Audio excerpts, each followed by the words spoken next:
Okay, for number 5, air standard ideal diesel cycle is compressed from 3 liters. So, meron kang V1, 3 liters.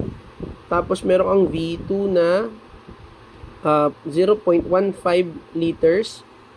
Tapos, meron kang V3 is equal to V2.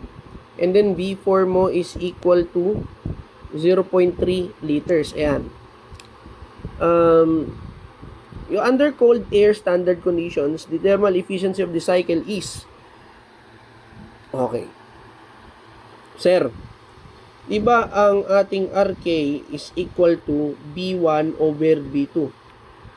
Now, yung RC, saan nangyayari yan? Okay? I-drawing mo ulit yung cycle, paulit-ulit na lang. So, 1, 2, 3, 4, 5.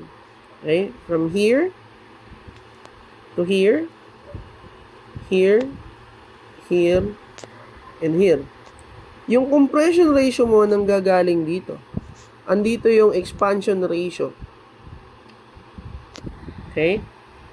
Yung cut-off, andito RC. Tapos, andito naman yung RP. Pressure ratio. Pressure ratio. Sorry, napagbaliktad natin. Yung RC niya is nandito, cut off. Ayan. So, RK, ano yung RC mo? RC is equal to yung volumes mo dito. Kung dito yung minimum, this is V2, this is V1, and then this is V4. So, RC is V4 divided by V3. Sir, hindi ko alam ang efficiency. Naku naman, nakalimutan pa. So, ang diesel kasi para rin yung auto. Nagsisimula sa auto. So, 1 minus 1 over RK raised to K minus 1. Okay, so, ganito, hinihiwalay ko talaga yan para hindi nalilito.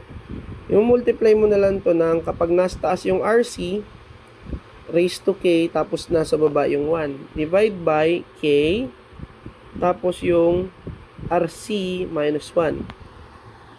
Okay, tapos parenthesis mo. Ayan na yung equation ng efficiency.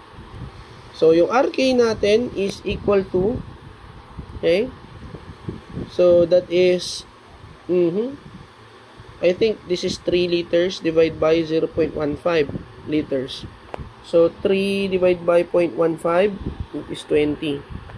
Yung RC is 0.3 liters divided by 0.15. That is 0.3 divided by 0.15. I think that is 2. Okay, isa-isay natin. Efficiency now is 1 minus yung auto ka muna. 1 divided by 20 raised to 1.4 minus 1. Multiply mo nung, nasta si RC. 2 raised to 1.4 tapos minus 1 ka. Divide by 1.4 times 2 minus 1. Tapos multiply ko na lang to ng 100%. Kasi nga, that is efficiency.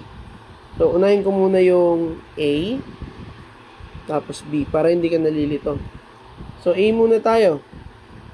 So, 1 divided by 20 raised to 0.4. I-store natin siya kay A. Yung taas naman, 2.2 raised to 1.4 minus 1 divided by 1.4 times 1. So, this is store natin kay B. Okay. 1 minus, recall natin si A, times alpha B. Okay. Tapos, multiply natin siya ng 100%. So, the answer is 64. Ayan. 67.82. 67.82%.